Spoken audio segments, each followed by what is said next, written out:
Welcome to Penrose Learning, where we make understanding easy.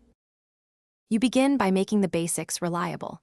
Charge the watch above 20% and turn on Bluetooth on your phone. Open Hryfine and sign in.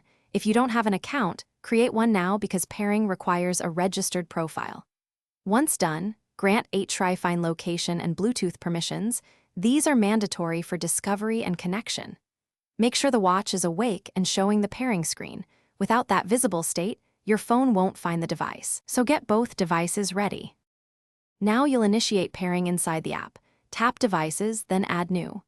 Hryfine scans nearby devices, so choose your watch model from the list or use the in-app QR scanner if the watch displays a code. When a matching code appears on both screens, confirm it. This step ensures you're connecting the correct device and prevents accidental pairings.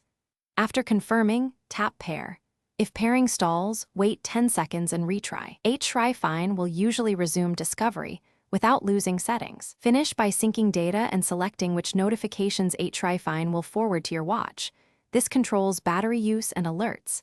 Make sure Auto Reconnect is enabled so the link restores automatically when devices are in range. If the connection fails, try the classic fix. Reboot your phone, restart the watch, then attempt pairing again. This clears Bluetooth caches and resolves most issues. If problems persist, toggle Hryfine permissions off and on, then retry. Often a permissions reset solves stubborn pairing errors. Thanks for watching. If this was helpful, leave a like and consider subscribing. See you next time.